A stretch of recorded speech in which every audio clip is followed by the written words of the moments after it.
हिमालय की गोद में बसा उत्तराखंड, जिसे हम देवभूमि कहते हैं, यहाँ के हर कंकड़ में शंकर है।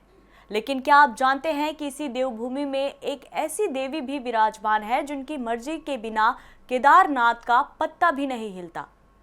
16 जून 2013 की वो शाम, जब घड़ी की सुइयां 6:10 पर रुकी थी, उसी पल उत्तराखंड के भाग्य में एक काली स्याही लिख दी गई थी। जैसे ही इंसानी लालच ने मां धारी देवी की मूर्ति को उनके मूल स्थान से हटाया, आसमान फट पड़ा और केदारनाथ में वो तांडव हुआ जिसकी कल्पना मात्र से आज भी रूह कांप जाती है। आज की इस विशेष वीडियो में हम धारी देवी मंदिर के उन अनसुलझे रहस्यों को खंगालेंगे जिन्हें विज्ञान आज भी इत्तेफाक कहकर पल्ला झाड़ लेता है। नमस्कार, मैं हूं आपके साथ पूजा शर्मा और आप राष्ट्र टीवी के साथ निकल चुके हैं एक और रहस्यमयी सफर पर। धारी देवी मंदिर श्रीनगर बद्रीनाथ राजमार्ग पर अलकनंदा नदी के ठीक बीचों बीच स्थित है। यहाँ की सबसे बड़ी विशेषता है मां की चमत्कारिक प्रतिमा। भक्तों का दावा है और कई कैमरों ने भी रिकॉर्ड किया है कि ये मूर्ति दिन में 3 बार अपना चेहरा बदलती है। सुबह के समय प्रतिमा एक मासूम सी बच्ची की तरह कोमल दिखती है, तो दोपहर होते होते मां का चेहरा एक तेजवान युवती जैसा हो जाता है और शाम ढलते ही मां एक अनुभवी वृद्ध महिला के रूप में नजर आती हैं। वैज्ञानिक कहते हैं कि ये सूर्य की रोशनी के परावर्तन के कारण हो सकता है, लेकिन भक्त इसे मां की जीवंत उपस्थिति का प्रमाण मानते हैं। ये मूर्ति केवल ऊपरी भाग है। मां का निचला हिस्सा काली मठ में स्थित है, जहां उन्हें मां काली के रूप में पूजा जाता है। अब आते हैं उस घटना पर जो इस मंदिर को रक्षक और क्रोधित शक्ति के रूप में स्थापित करती है। साल 2013 में अलकनंदा नदी पर एक जल विद्युत परियोजना बन रही थी।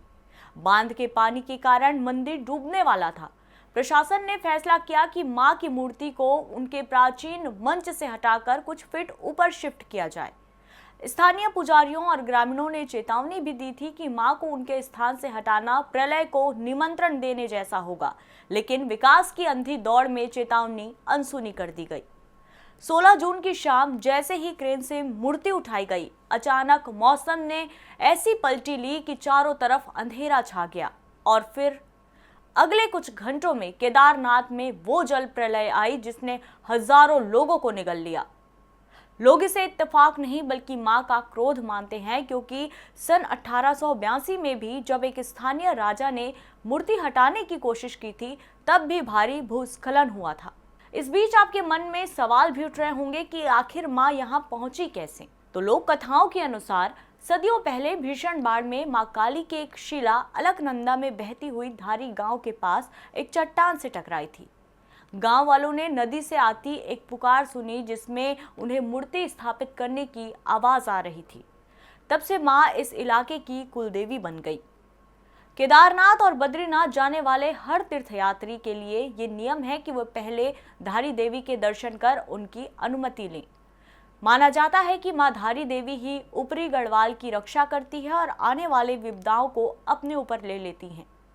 भले ही आज मां धारी देवी एक नए ऊंचे और भव्य मंदिर में विराजमान है, लेकिन 2013 की वो घटना आज भी हमें याद दिलाती है कि प्रकृति और आस्था के साथ खिलवाड़ की कीमत क्या हो सकती है। विज्ञान अपनी जगह है और श्रद्धा अपनी जगह, लेकिन देवभूमि के इन रहस्यों को झुठलाना नामुमकिन सा है। तो आज के इस रहस्यमय सफर पर इतना ही। कल फिर से एक नए सफर पर हम निकलेंगे और उसी सफर पर चलने के लिए बने रहिए राष्ट्र टीवी के साथ। नमस्कार।